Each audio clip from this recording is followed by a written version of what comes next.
Hello बच्चों आज हम आपकी विज्ञान की बेटा 7th क्लास की वर्कशीट डिस्कस करेंगे, उसको समझेंगे।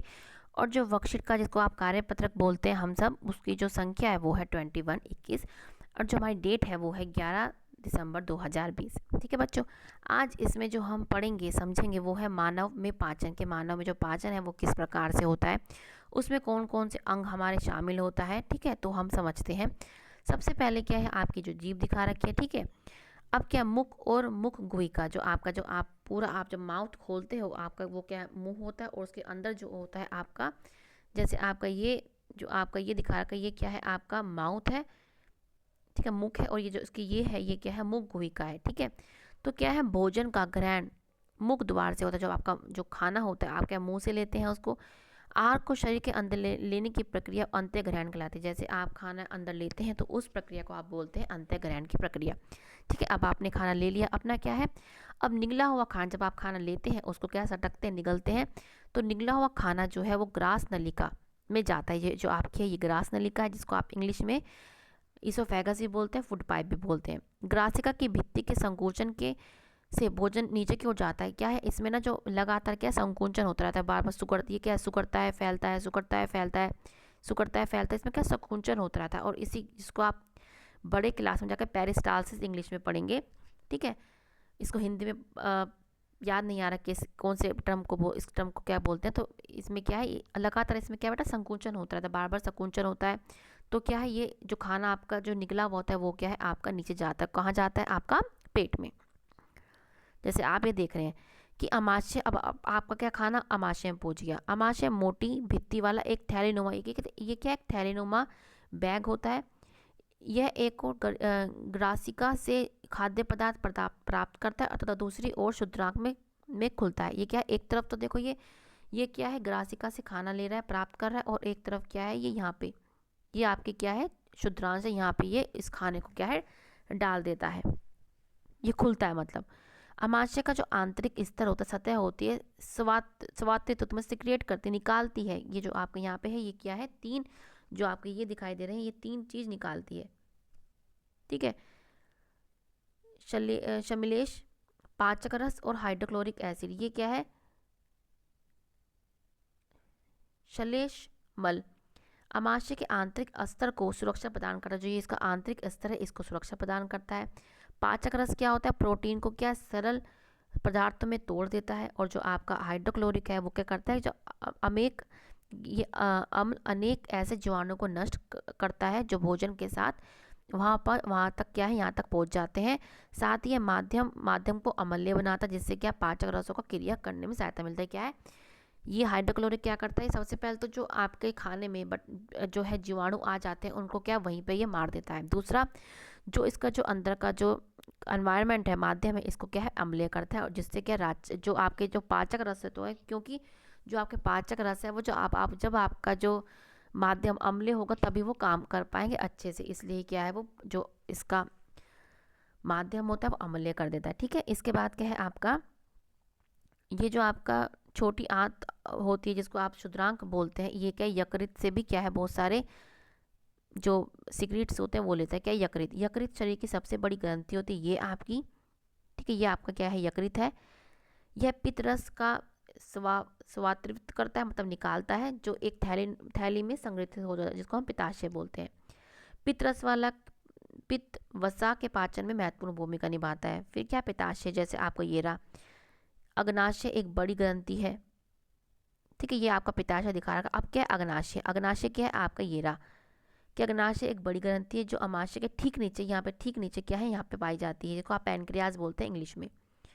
अग्नाशय कार्बोहाइड्रेट प्रोटीन पर क्रिया करता था, इनको अनेक सरल रूप में परिवर्तित कर देता है। ये क्या पैनक्रियाज जो जो अग्नाशय होता है ये क्या कार्बोहाइड्रेट, वसा और प्रोटीन पे क्या है काम करता है। और जब इनका जो बड़े रूप से क्या है इनको छोटे रूप में तोड़ देता है। जैसे कार्बोहाइड्रेट को सरल शर्करा जैसे ग्लूकोज में, वसा को अम्ल में और ग्लिसरॉल में, और प्रोटीन को अमीनो अम्ल में तोड़ देता है।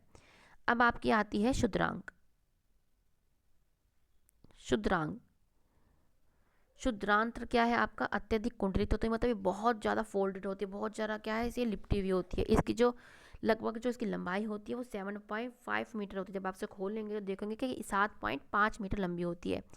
ये यकृत और अग्नाशय से स्वाप्त मतलब क्या है, सिक्रीशन उनका प्राप्त करती है, उनसे कुछ ना कुछ लेती है। इसकी भित्ति से बहुत कुछ भी क्या है निकलता है। यह क्या है, पचा हुआ भोजन अवशोषित होकर शुद्रांत की भित्ति में रुधिर वाहिका में जमा चला जाता है। ये क्या है, इसमें जो खाना जो पच जाता है ये क्या है, रुधिर में चला जाता है। इस प्रक्रिया को अवशोषण कहते हैं। जो खाने को क्या अब्जॉर्व कर लेते हैं उसको कहते हैं अवशोषण। शुद्रांग की आंतरिक भित्ति अंगुलियों के समान उभरी हुई होती है, संरचनाएं होती है जिन्हें द्विग्रोम कहते हैं। द्विग्रोम पचे हुए खाने को अवशेषण हेतु, द्विग्रोम क्या करता है, क्षेत्र को ना खाने पचे हुए खाने के लिए क्षेत्र को क्या है बढ़ा देता है।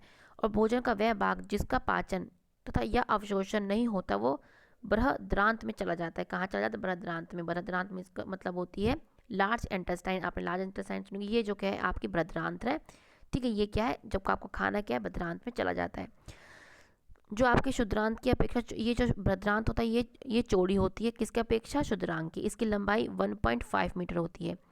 इसका काम क्या होता है, जो खाना पचता नहीं है उनसे क्या है जल और जो लवण को अवशोषित करती है।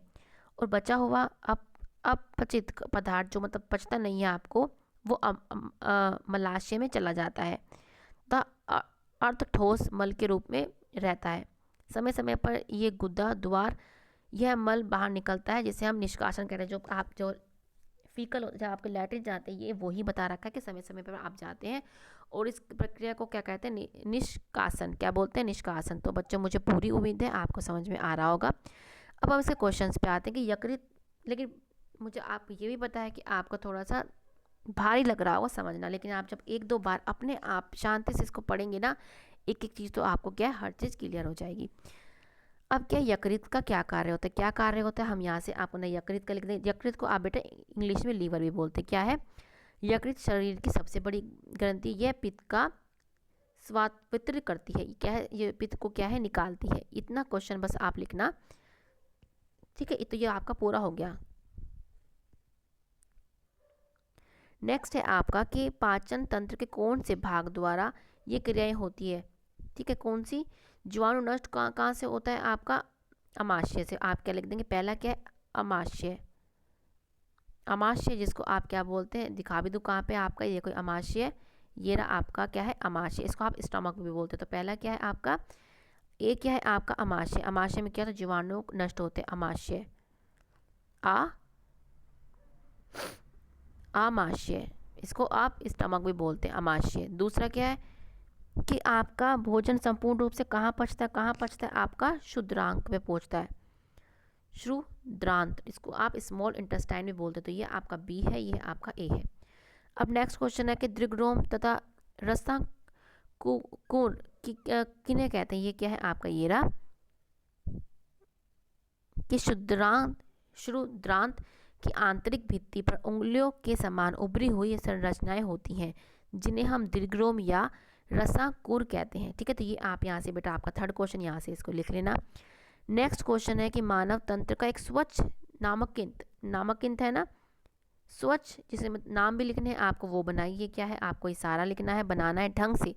2-3 बार प्रैक्टिस करेंगे आप तो आपको अच्छे से आ जाएगा। इसका नाम भी लिखना है कि ये आपकी जीभ होती है, ये मुख और मुख गुहिका होता है, ये आपका अमाशय है, ये आपका यकृत है, ये पित्ताशय है आपका, ये अग्नाशय है, ये शुद्रांत्र है, ये क्या है बृहद्रांत्र है, ठीक है बच्चों।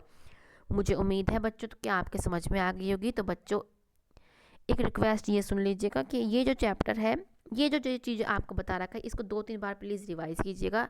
इसमें से पढ़ो और अपनी एनसीईआरटी में से 3-4 बार पढ़ो, तो आपको क्या इनके कार्य ढंग से समझ में आएंगे कि इनके कार्य क्या है, ठीक है। और आपसे रिक्वेस्ट हो रहा है, आप हमारे प्यारे बच्चे हैं, ठीक है। आप हमारी बात सुनेंगे तो अगर काम ना हो कहीं तो घर बैठे आराम से पढ़ें, खेलें, और कहीं जाए तो मास्क लगा के जाएं बेटा, और 2 गज दूरी का ध्यान रखें। और जब घर पे वापस आएँ तो सैनिटाइजर का यूज़ करें, ठीक है। अब मिलते हैं आगे के लेक्चर के साथ। बेस्ट ऑफ लक, अच्छे से पढ़ो, ठीक है। बाय बच्चों।